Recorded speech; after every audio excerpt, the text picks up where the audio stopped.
maybe another commonality we have with horror and comedy is a streak of cruelty as well. Oh yeah. Yep. The comedy Mean Girls would not be anywhere near so funny were it not so cruel. But they also get redeemed in the end, eventually. Which makes One it gets a the comedy bad because ones. it gets to a low place and ends in a high place. As opposed to a tragedy, it gets to the high place and ends in a low place. And then you had the Craft, which was Mean Girls, and the head one didn't get redeemed. Or Heathers. Which is, Oh man, Mean Girls with very little chance of redemption for anybody, especially with the original ending. Sometimes, you gotta take, to get something funny, you have to take it too far. But then, of course, the world changes, There's an old song from the 80s by Julie Brown called Homecoming Queen Has a Gun, Everybody Run, which was really funny in the 80s, but somehow doesn't make people laugh anymore. Yeah, because we've seen the Homecoming Queen with a gun. Right. And that's, the kids have drills in school about what to do when the Homecoming Queen shows up with a gun. Well, when the song came out, it was ridiculous, and her friends went, stop it, you're embarrassing me. Yeah. Except it's really not the homecoming queen, it's usually the guy. Yeah, nevertheless. Still. The day is coming. Oh Yeah. We've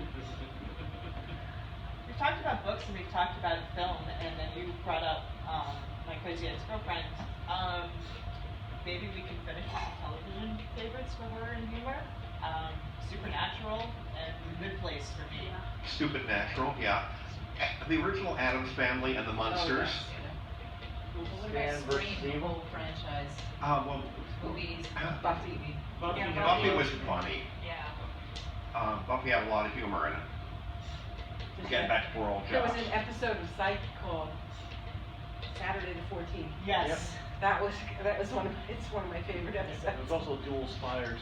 Yes, Dual Spires. And of course, Stranger Things. Oh, yeah. And we did start off with Twin Peaks. Yeah.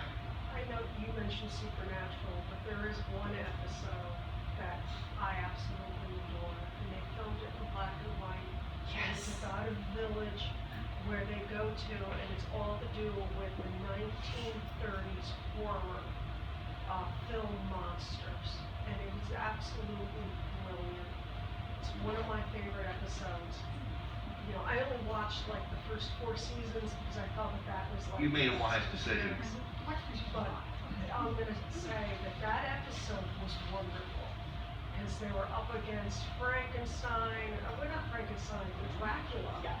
It was Dracula. And it was all a huge homage to the old films. And I just thought it was wonderful. And hysterical. That was a great episode. Absolutely hysterical. Stupid Natural gets best when it gets meta, in my opinion. Everything I say, by the way, has the words, in my opinion, attached to it. Noted. Okay. And it is that time. It is that time. The next panel is walking in, and thank you all so very much. This was illuminating. That's the first one I've seen in years. And hey, why did the ghost go to the bar? Oh my God. For the booze. Oh, I thought it was from the spirits. Either way. So the skeleton walks to a bar and says, "Hey, give me a beer and a One mop." of my Yeah. horror characters. And the thing is, the way I mix the humor with it is because even though he's intensely scary, when I meet up with kids, I get down on my hands and knees. And I talk like a muppet. Very good. They have no idea what's coming out of the mouth. But this is a flexible piece so that I can actually articulate my face. That is super cool. Yeah, he's fun. He's Greystone, and I asked the kids, you know why I'm called Greystone? And he goes, no, why? I said, because I have great rocks for brains. The parents usually lose it. Yep. Okay. It's all good. Thank you so It's much. fun. How long will you be in the dealership? For the rest of whatever. Yeah, well, I don't know when that is. Oh, I don't know how, was it open till 2? I think so, another hour or so. Okay, then when we And then it's gonna take me a long time to clean up. I knew. Oh, figured you must have the time on you, so. no, I don't need it on you because I know exactly what I need to do here. Thank you. I'm headed to the dealership. Oh, you follow Were it. they waiting? Oh, Dick. Shit. I've been tired.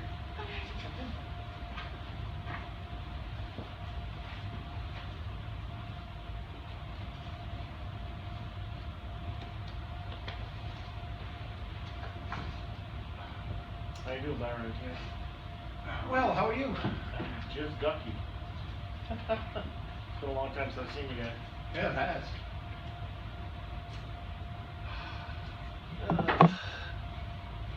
How you been? Okay, I'm sitting here reading the board. It says flatland and human head transplant. What? The You're board. right at the back, we can't hear you. Human head transplants written on the board behind you. Oh, Oh. okay. Yeah, so I see. The last panel was on horror, this is not. Yes, I I don't, just, I don't believe they wrote that either, so. probably, I just was going, Yeah, it was like, no, that's up together. thank you, that's much less offensive. It's not so much offensive as disconcerting. Well, I don't blame you at this point for keeping your distance after seeing that, so good for you. It looks like not too many people are coming. Oh my goodness. We brought a memorial of stash-ups. That's something nobody else has. Thank you, so you're gonna be our stash up expert? No, not an expert. How about him? Not an expert, but I've never read a single thing by him, and Oh, I hadn't well, heard of him, so we- I looked him up. I think we've That's read, everything he published. yes, and You can read from this, because, Well, when you go read it, I would go pass copies around. oh, do you mean more than one Look at them. Yeah, since we were part of LastCon 3, the precursor to Albacons, and he was our GOH, he did a reading, which I recorded. and it was an unpublished work. So this is the only text. Well, I think he may have incorporated in something he later Okay, published, okay. but, this was, yes, now that the offensive thing is off of the, is that a beaver or a wombat? that's a wombat, I thought it might be. that's a fender. We must have more wombat. No, I wasn't sure about coming all the way downstairs, but sitting down for a No, I moment, guess that's another panelist. Yes, I think so. Might as well just join the panel. Might as well. The audience, we have the panel outnumbers the audience. that seemed to be a problem all through most of the convention.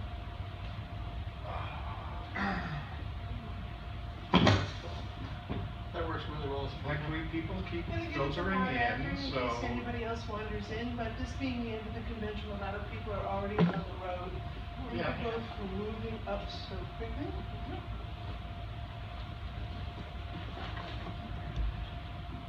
This is the in memoriam panel. Can you hear back there, everybody? I think more people coming, so that's good. I was wondering, since I'm a little hard of hearing, and you especially are hard for me to hear, could you switch and sit in this seat so you're Sure. closer to me? That would be lovely, thank you.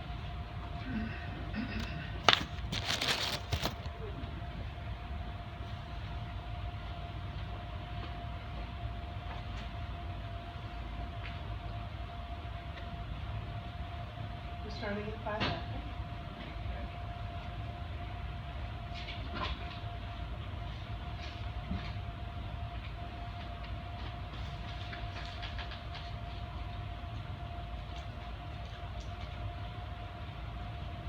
One more minute. 30-second long, 30-second long, 29. No, especially when it's the last thing that's gonna be on the program, I like to make sure everybody who can walk in does. We're gonna do, give me 1 second.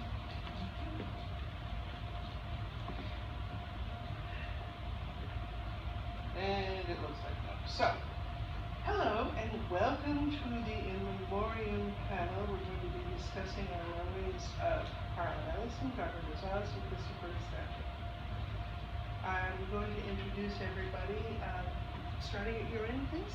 I'm Tina Connell, and I was one of those involved in inviting Chris Stasha to LastCon 3, which was back in the early 80s.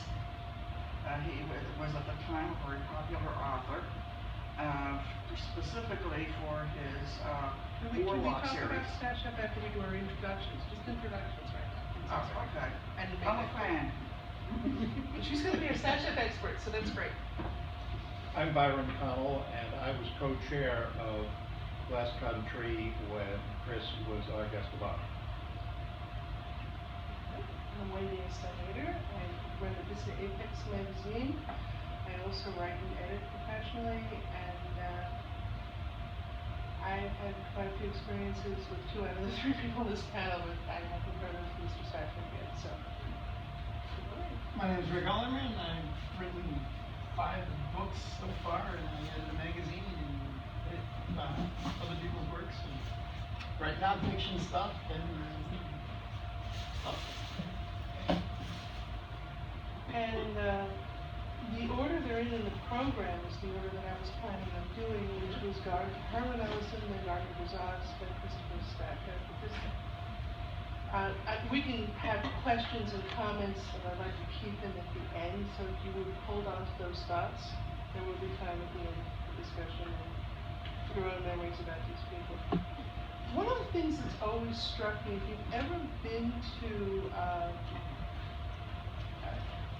Nebula Awards weekend, is that they have at the opening ceremonies,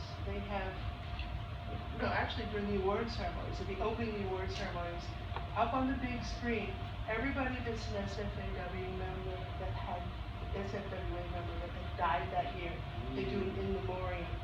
And they will flash the names, and they will put the dates, and they will put the pictures up there, and there's some solemn music. And in a world that doesn't give us a lot of recognition, it's the final tribute that they do to people in our genre, which I've always found very touching. As far as Harlan Ellison is concerned, I'd like to ask the panelists to volunteer if you have any memories either of meeting him or being on panels with him or listening to him, or perhaps reading his work, seeing something that he done on the screen, something like that. The elevator incident. Well, you know about it, I don't. Okay.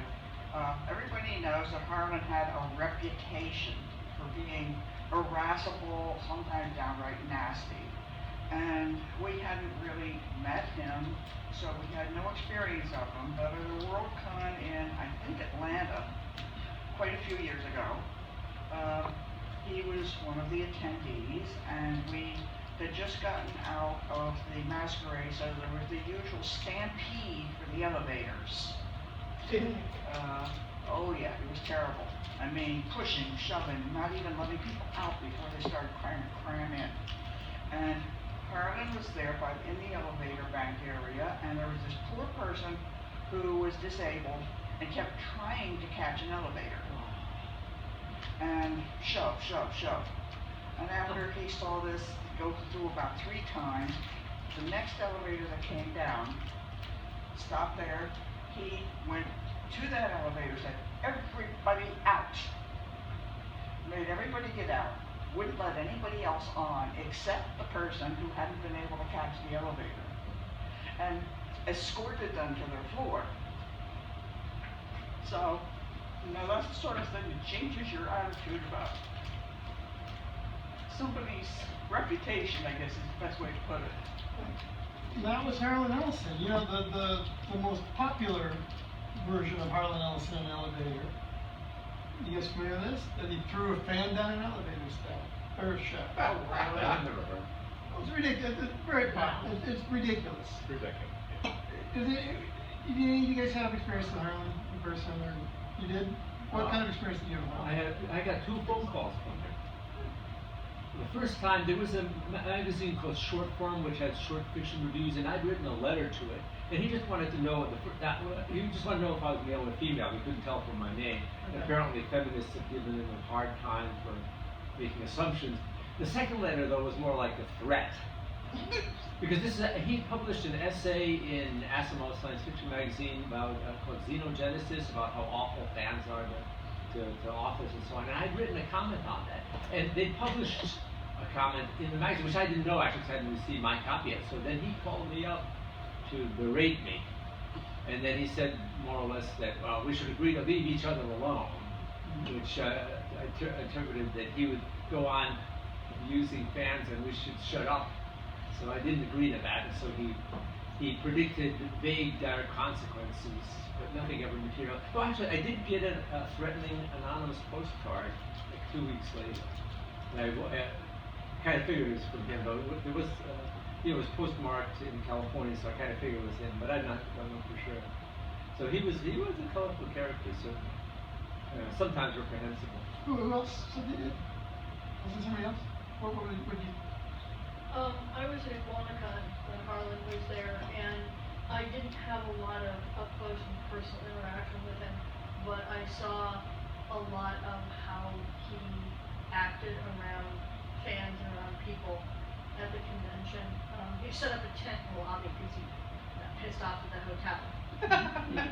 Then he had a clear tent in the lobby, and he's sitting here typing in it all day. At the masquerade, as people are moving into the audience in the masquerade, somebody has stolen. There was a pickpocket, and somebody's had their purse stolen. And so somehow Harlan found out about it, and he's standing up at the podium making dire threats to this person when they catch him doing all these terrible things. And all the people in security are doing, thank you. You just warned him. He's now left the building, no longer catching.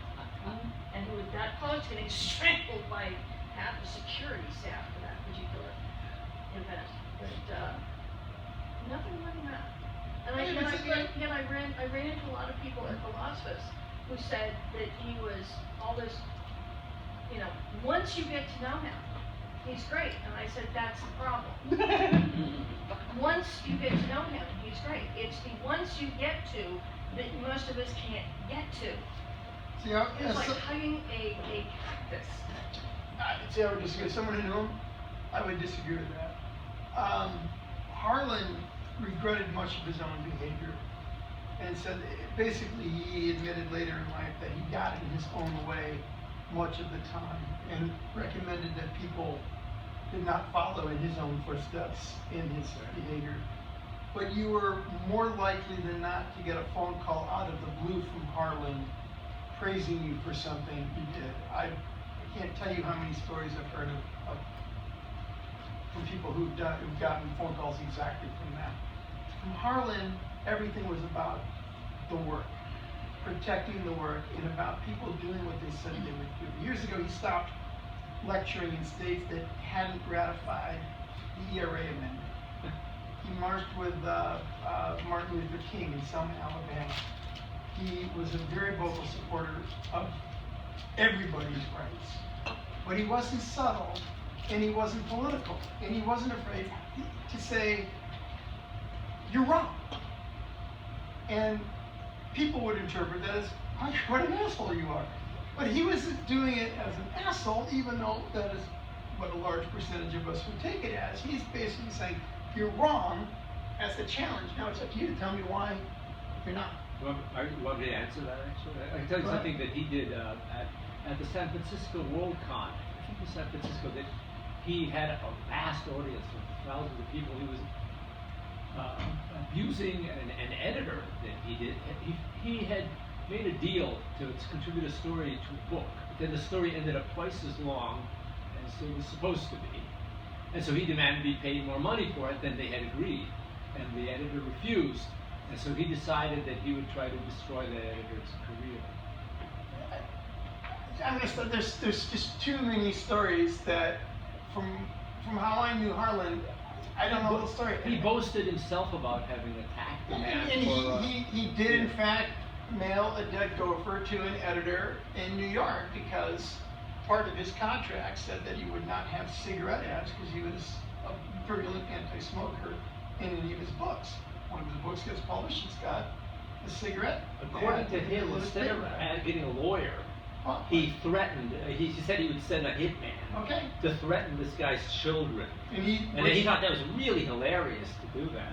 that's a recurring story. He had a friend from, I think it was Czechoslovakia, who used to claim he was the hitman. That was a recurring story of Harlan's. It's horrible. I- Okay. I- Let me just counteract that. Yeah, Please. My one interaction with Harlan, I was writing an article, he was writing an article with the Central Bulletin. He was contractor for like, I'd say 1,000 words. He wrote the article, it was 1,200 words. I called him and said, okay, we want to pay you the difference. He said, no, and don't do it. because the That's- contract was for 7,000 words. Whatever the number was, the contract was X number of words, and I said, we'll pay you for the extra words. So we basically ended up, who was gonna be the nicer guy? And Harlan, I basically said, oh, look, he doesn't wanna take the money, we'll do it that way. So, Different case. okay, it could be a I don't different think- case. I could tell Everything that I know of Harlan Yeah. is more in line with what Chuck says. The rumors, he threw someone down an elevator shaft. That he didn't do. He ripped people's books that were They, under he, the but they threatened somebody with a gun. Let me finish. Yeah.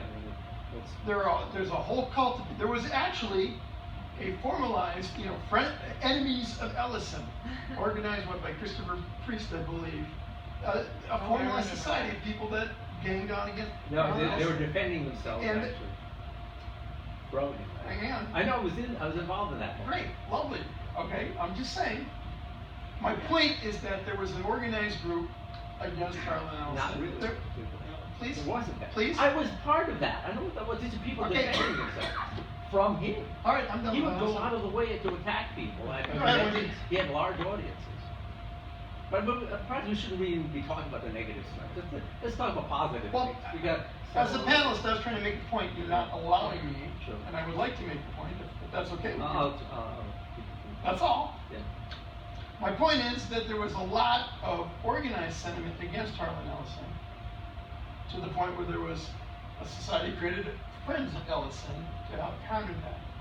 To the people that actually knew Harlan Ellison, there seems to be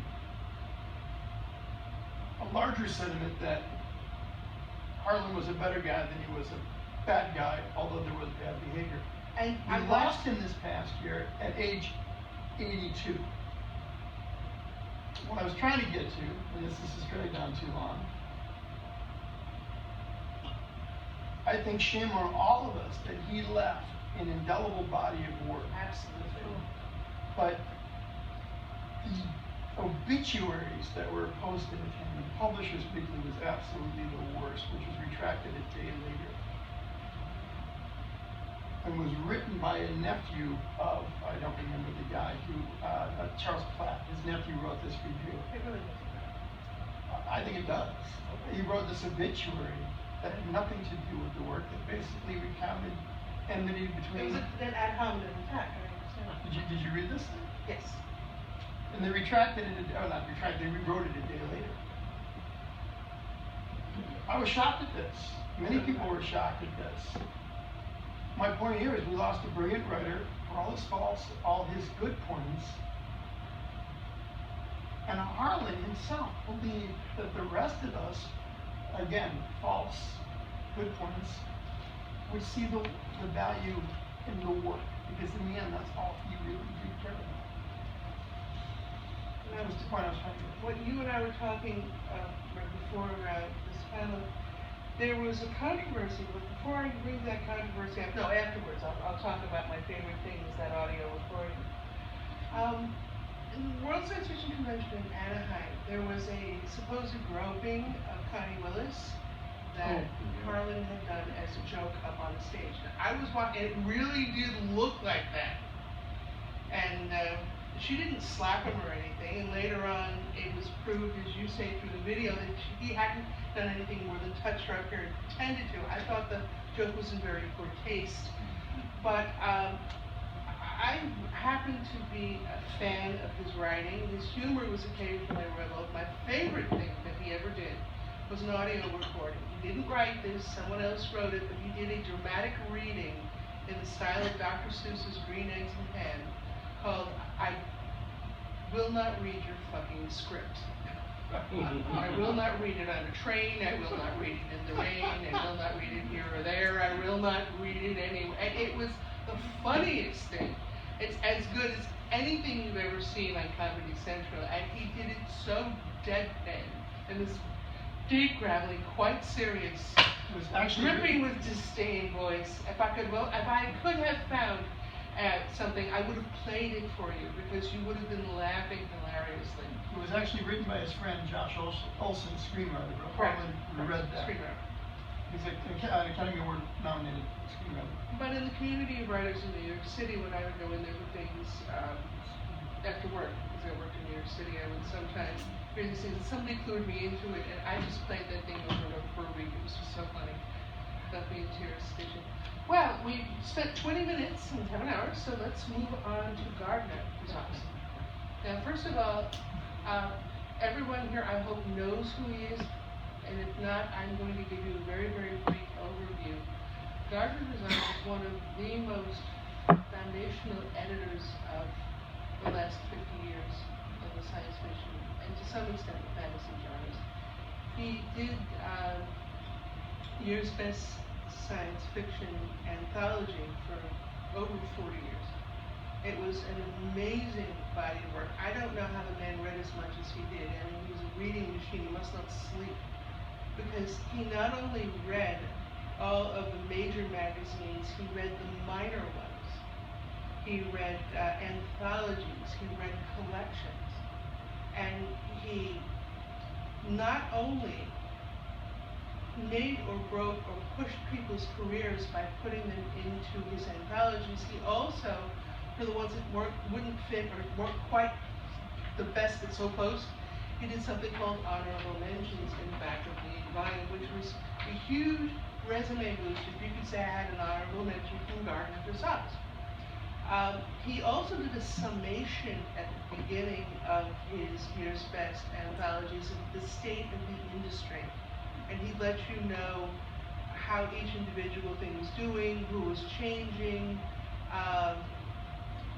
leadership on various things, what closed, what opened, who had the good stuff, which things that he said was particularly good work done by this or that person, which he might usually put into the honorable mentions, maybe not. And I came to get to know him because this Mapex is a semi-pro magazine, but that's only because I can't afford pro writers, and I decided I would do my best to find and make as many new pro writers as possible. And so, by the way, I have a book coming out in a few months. I wanted to do the launch here, but it wasn't ready, called Writing the Entertaining Story, with everything I've learned in 15 years turning writers from newbies to pros. And we did that for a lot of them, or at least helped a little, pick them on the way upstairs and to the bigger and better things. And he showed me how to submit things to his anthology. He also taught me how to be an editor to a large extent. He said, the stories that I choose, and it was very much like what I do for Miss Davis, are the ones I can't get out of my head. The ones that haunt me, that are memorable, are the ones that we either choose or put into his honorable mentions. And of course, every author wants people to have that lingering of that was a great story feeling. That's what he based what he chose on. And if nothing else, it validated me, oh, maybe I'm doing something right, as far as that's concerned. But in person, he was incredibly funny, very gracious, extremely kind. I remember one particular time I was at a publisher's reception, back when we used to have it at the Illustrators, Society of Illustrators building. And we were sitting in the patio in the back. It was Gardner, myself, and Laura Ann Gilman, and we were talking about how do I put this gently, phallic symbolism and swords. and people came over just to see what we were talking about because the three of us were laughing so hard. And when I said, always clean your sword, poor Carter almost fell off his chair, okay? He was very, very funny. I remember another particular, I'll just give one more and then I'll give over to others. One more story that I really would love to share was when I was at the last Victims of Raleigh in North Carolina about 8 years ago, I think. And for those who don't know, NASFIC is when they have the World Science Fiction Convention in another country. They have a North American Science Fiction Association convention for those who can't go overseas because they can't afford it or don't have a passport or whatever. And Gardner came to that, and we just sat there and we shared editor stories with other people in the room for about 2 hours. And he always had the best stories. Always had the best stories. Just absolute raconteur as far as giving those stories away. And all the other times that he was in room parties and he was the same person. But I think the thing that I'm going to pass over with this to someone else's memories was he helped put a mistake fix on the map. He did a half-page review in Locus. We're semi-proud. Nobody ever does that. But he just made the Locus recommended reading list with our story, Snatch Me Another, and he found out what our circulation numbers were, and they're very similar to the major magazine of fantasy and science fiction, Asimov's Analog, back then, Realms of Fantasy, we had the same base. And so he decided to take a look, and he pretty much put us on the map. So I'm very much in his debt. Does anybody else have a Gardner story? Well, I met Gardner. I did not know him well. I do want to mention, of course, that in addition to the anthologies, he edited the magazine of fantasy and science fiction for many years. Yes, and he also did they did Locus anthologies, and he edited those too, and some other ones. Yes. Right. And he was a good writer. Slow. So his editorial contributions to the literature are very strong. Yes. Very good point. He also was a writer himself. Yeah. Short fiction. And George R. R. Martin and I were part of the same conference this past July. And I just found out this week that it was apparently a week after Gardner DeLaw's funeral. And everything that George R. R. Martin spoke about came back to his best friend, Gardner DeLaw. And it was very touching. It was very kind of somber. I had not met George R. R. Martin before, and people have described him differently to me than he was in July. And it was clear that he was very, very touched by the loss of who he called his best friend. And Chuck Well, Rothman. I didn't have a lot of interaction, mostly when I was spinning stuff for Asimov. I actually ended up on one of his, he picked two of my stories for honorable mentions, and that's one reason how he managed to read it. It was submitted to him at Asimov's, and he somehow managed to remember. The one time I did meet up and spend some time with him, he just won a Hugo at Maurice Con in '89, and it had like this flat circular plank ring around it, and he was already saying we're gonna call this the toilet seat Hugo. The what? Toilet seat Hugo, because it had this flat circle Oh, around Michael Swanwick, who's his neighbor as well as a very good friend of his, helped him move into his apartment when he retired, and he said that he had not one but 3 boxes of Hugo statues, and the things were damn heavy. I was about to ask, do you know how many Hugos he won as an editor? I'd have to look it up, but I mean, at least a dozen, probably. Yeah, an enormous number. He won professional editor every year. That's right. A decade at least. Yeah. He was an automatic nominee, at least. Well, is there anyone else? We haven't quite spent 20 minutes on Gardner yet, but I have a confession to make, and I'm going to desperately need your help here. I had no idea who Christopher Snatcher was. I'd never read anything by him. I hadn't heard the name. I looked him up on Wikipedia, the source of all knowledge, and He sounds like a really impressive guy, but I came in through the science fiction door, the science fiction and fantasy genre. I didn't come through the fantasy door. And so I'm going to be turning over that portion of this to someone who actually has printed out something that he wrote, which I hope you pass out at the end of We have this. freebies. Yeah, that would be lovely. And anybody who knows who the heck this poor guy was, I only found out about him because he died. Come on up here. Come on, tell us about it. Actually, Can we have one of those for the other panelists? We've got to home on our. Sorry, I was just thinking one. Actually, Chris was a science fiction. Chris used science fiction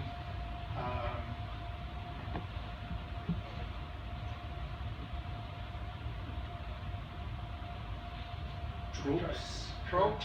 Yeah, no, it's more the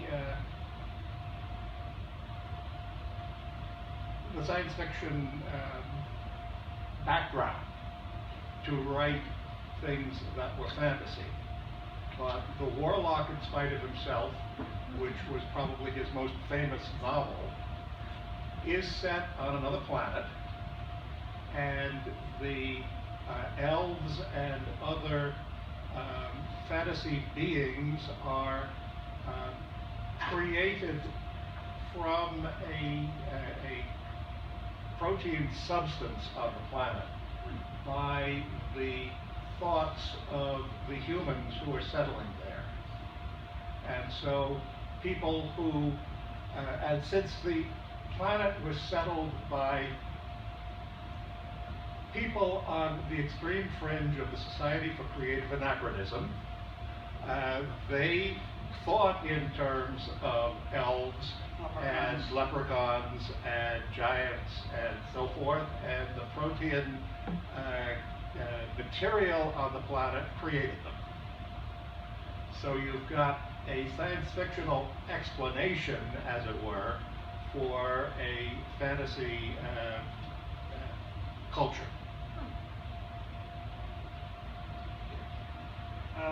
We were fans of his ever since his first novel came out, The Warlock in Spite of Himself. And when it was time for us to choose a guest of honor for LastCon 3, which was one of the precursors for Albacon, we thought, frankly, immediately of him and invited him. At that point, he was living in West Orange, New Jersey, which is not the bright center of the universe, but it had the advantage for a small con with a small budget that it was drivable and that we could afford to bring him in. It got a little more expensive when it turned out we were bringing in himself, his wife, and 3 hungry children who took full advantage of the hotel's room service, etc. But we liked him because he had a great sense of humor. We had seen him talk, or heard him talk, whichever way you look at it, at other conventions, primarily Lunicon, which was his home convention, because that was in northern New Jersey for the most part in that period. And he was fun, he was entertaining, he was witty.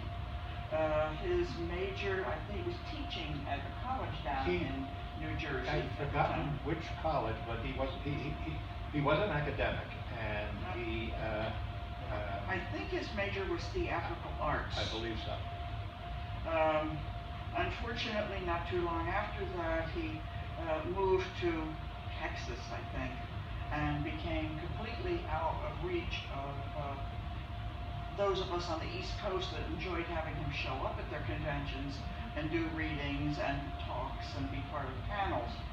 But I brought along, as you have copies, he did a reading at LastCon 3 of a work that had never been published, which tied in with characters and history of his Warlock in Spite of Himself universe. He played all sorts of games in it with the Imp of the Perverse, Finagle, Murphy, and all of our all of our fun techie things that are the blame when things go wrong with our computers, our cell phones, and what have you. He was very religious. He was Roman Catholic, I yes, believe. yes, he was. And a number of his later books dealt with, I guess you'd say, conscience, people's relationship with, not necessarily God the way the Christians think of it, but, you know, a higher principle. It's hard to say how.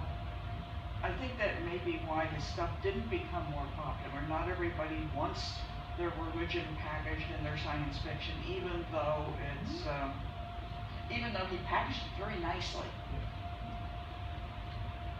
Chris was also a punster. And, Oh, yes. all of his novels were filled with puns. Some of these puns were visual as well as written. He created an order of monks called the Cathodians, and their symbol was a pocket screwdriver. Yellow, specifically. Yes, right. Because they were descended from Saint Vidicon of Cathode, who saved a papal broadcast by wiring himself into the circuit. I mean, I just knew Chris from that one convention. I remember, but I did read the Orlock books, and I love the fact, and this is always an interest of mine, they managed to combine science fiction and fantasy. The books are on the surface fantasy, but they have a science fictional basis. I mean, granted, ESP is not considered science fiction anymore, but it is a it was traditionally a science fiction trope. And he was using that, he was using, you know, okay, his giant steed Iron Steed is a robot, but everything was seen, and I love the way he combined the two. I also remember his writing method was one I'd never heard before, and that's why with the reading, he didn't write down the first draft, he dictated.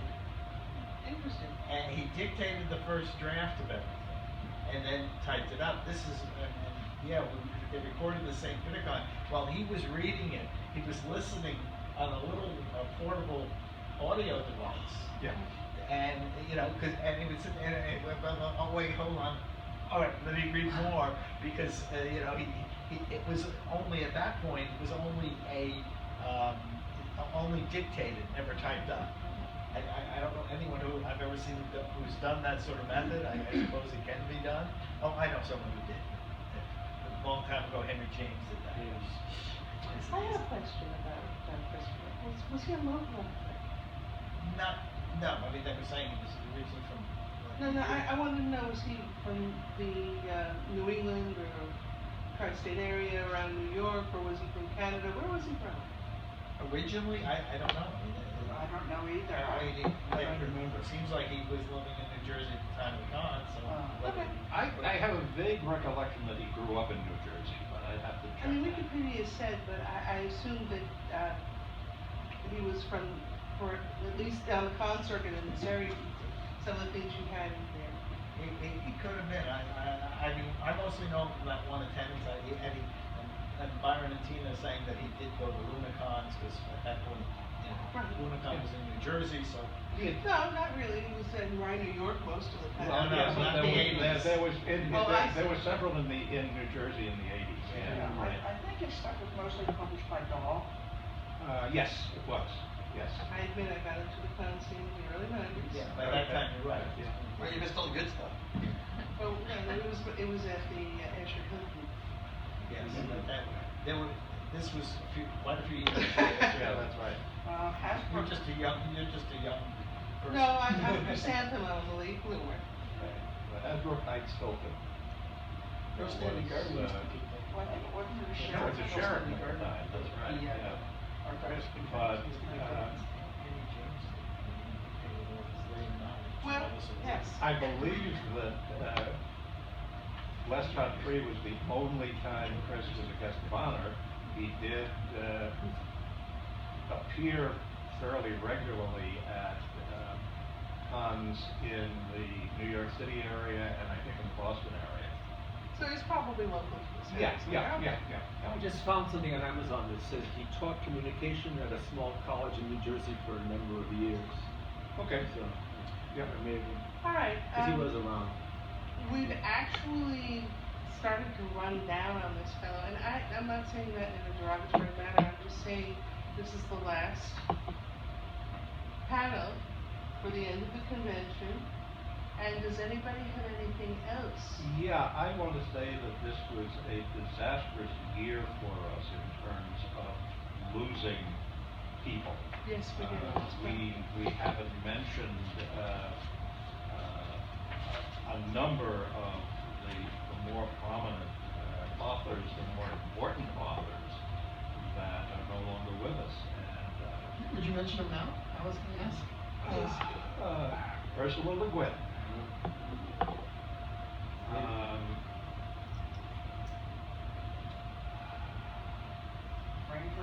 Brain freeze, yes. But clearly, Jared Cornell, was this year? Yeah, no, yes, yeah. yes, that's right. I was doing this when I was trying to think of people, and I'm like, I know people, but Jared Connell's one. I followed him. Well, this is what I was going to be closing on, so it segues beautifully to that. We need to support and appreciate our living authors. Robert Jordan never finished a series, okay? Some people don't, but I'm worried about C.J. Cherritt finishing the Foreigner series, okay? I'm not sure if there are any more Miles Prokosigan books in Lois International Patrol's repertoire. David Weber still hasn't quite gotten to the end of what he wants to do with the Honor Harrington series. And we need to support these authors because we'd like to see them finish and feel that they're appreciating their body of work. The best time to appreciate an author is when they're still alive. Yes. And the older I get, the more I feel like, yeah, that's good. So, if I can admonish you, go out there and remember that some of these people who are no longer with us. I mean, I literally was in mourning when Jared Coakley passed away, because I was a huge fan at the time, and I still am. They're not going to be with us always, so let's support them, let's let them know that we like their work, let's give them Amazon reviews even if the book is 20 years old. Let them know that we want to see their things. I'll tell you who we lost recently that really hurt me was Jerry Purnell. I was a huge fan of Jerry Purnell's, and I'm friends with his son Alex, and I watched the family go through what they went through. But we meant so much to him. We went to a dragon contest before he passed away, and he felt the love. He understood that we appreciated his body of work, and that his life work had meant something. Let's do that for all the older authors that we appreciate now. Okay? Amen. I ran into David Weber. He ended up in the hospital with something wrong with his heart. They tweaked his pacemaker, which I didn't know he had. And I ran into him shortly after that, and I flung myself at him and hugged him. I said, David, I'm so sorry. And he said, what? I said, my first concern was whether or not you were going to finish the story.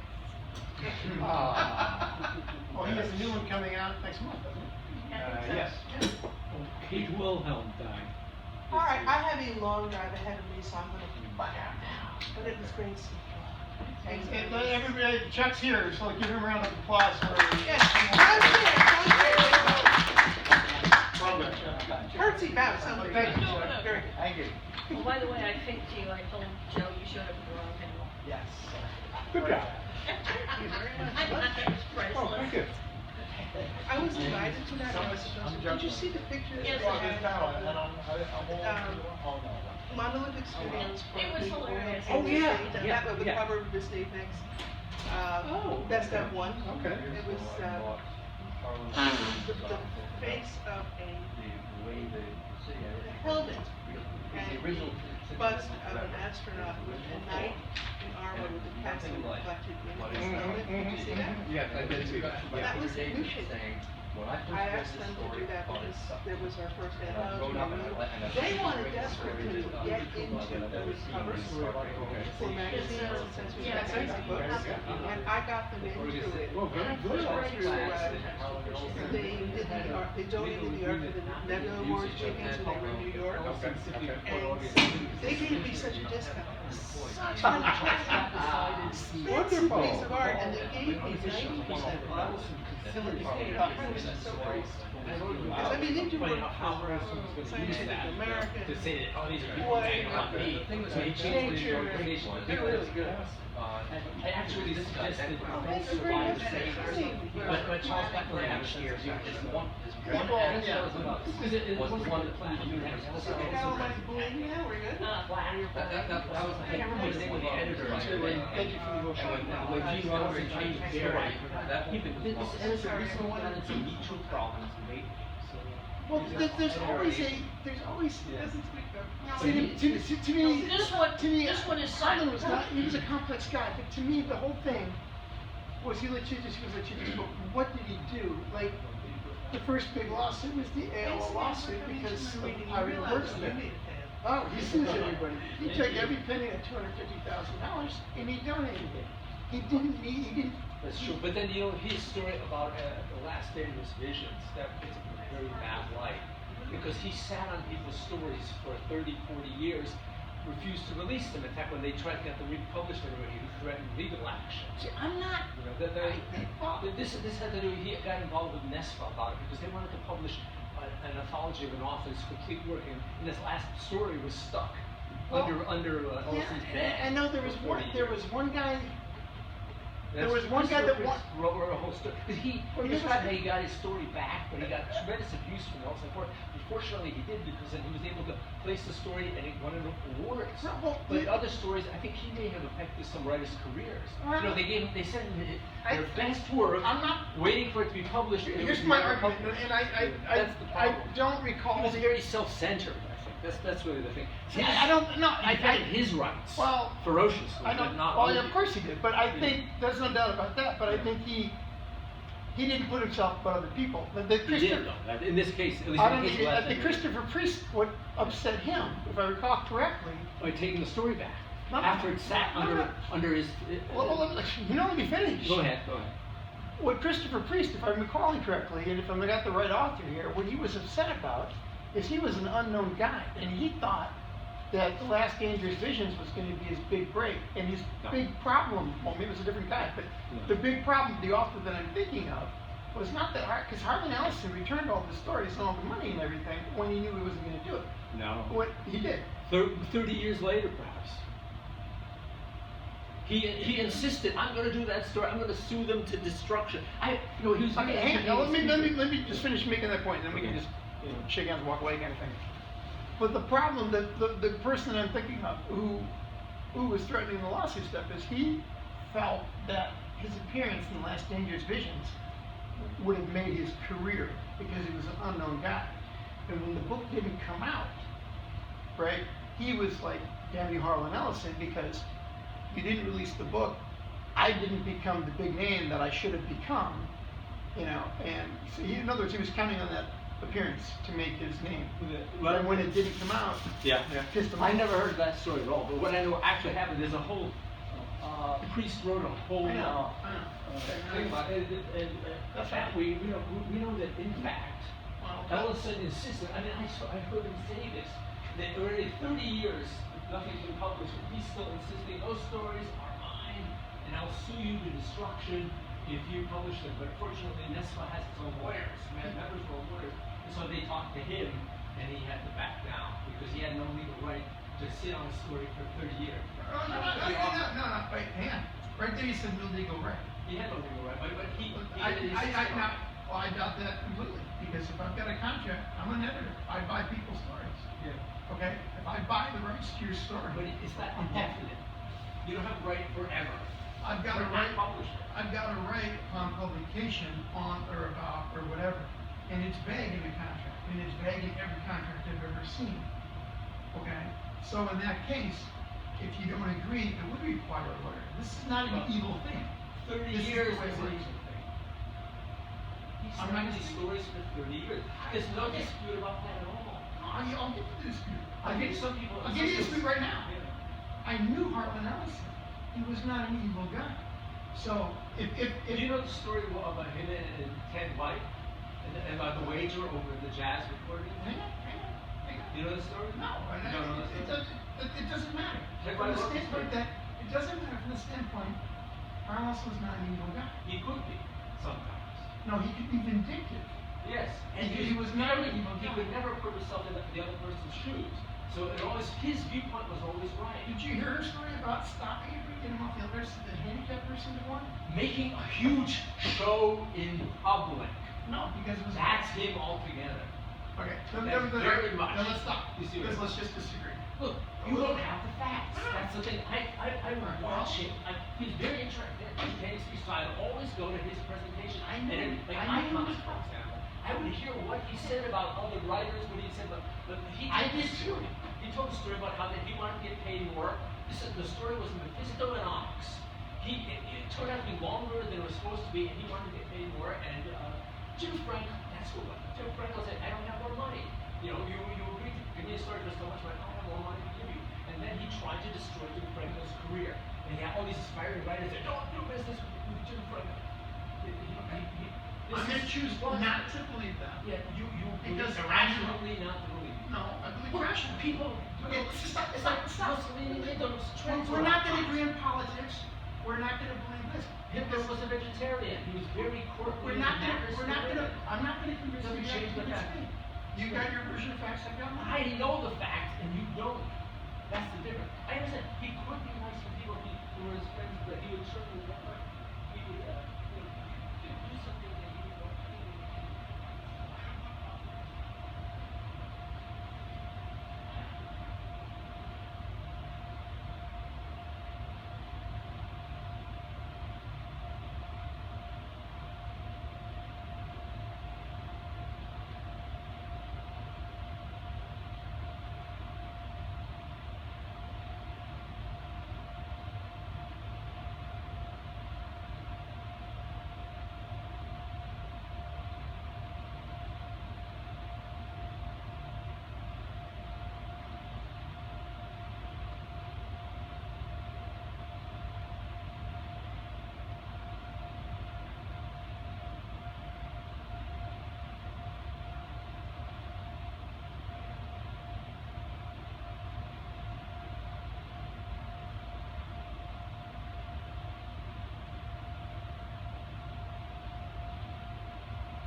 Went down a couple reviews here.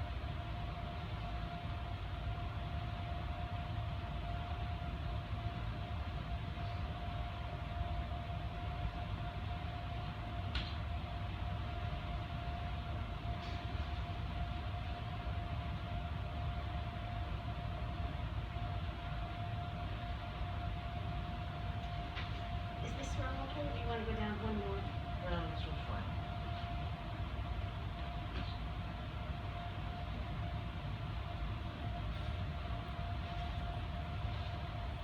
I can see you have a vast audience. If there's somebody coming behind you, then. I can just sit in the Wanna back, just right? move this way a No, little no. bit? It seems to have an upside down rabbit. What? I like the left foot. It seems to have an upside down rabbit on the back. That's a hippo bunny. That's a good one. That makes sense. No, you sit up here. You're a committee member. Yeah. The committee members sit at the head table. And what you can do is you can help grab things that we need to take back, which is this and the time clock, the pens. Chuck gets all of that, and he comes in here. Did the dry erase markers go with you, or did they stay with you? They were things that we had. No, I mean, the markers on the. On the board is theirs. Anything that's on the board is theirs, including the eraser that's sitting on the floor. But I think the speakers are ours, if I'm not mistaken, all of them know. They look that way. And the reason I say that is I see the bags that are here. I don't know what those bags I think those are yours because I was here a couple weeks ago and I don't think these speakers, these particular speakers. And Paul had the bags put into the van, not the van, to the. Oh, good. Anybody want, this safe Albacon speech? I got one. It's left over from, Just ask a speech that, left over from the memorial. description. These are experts, York. Use the microphone. What microphone? This Is that what these things are? Yes, Yes. if you talk into them, it comes out the speakers. Those are microphones. If you move them closer to the edge of the table, So all I have to do is I have to introduce and I can leave. well, if you move them closer to the end of the table anyway, it's easier to hear people over the air conditioning. Looks like the tablecloth is falling off of that table.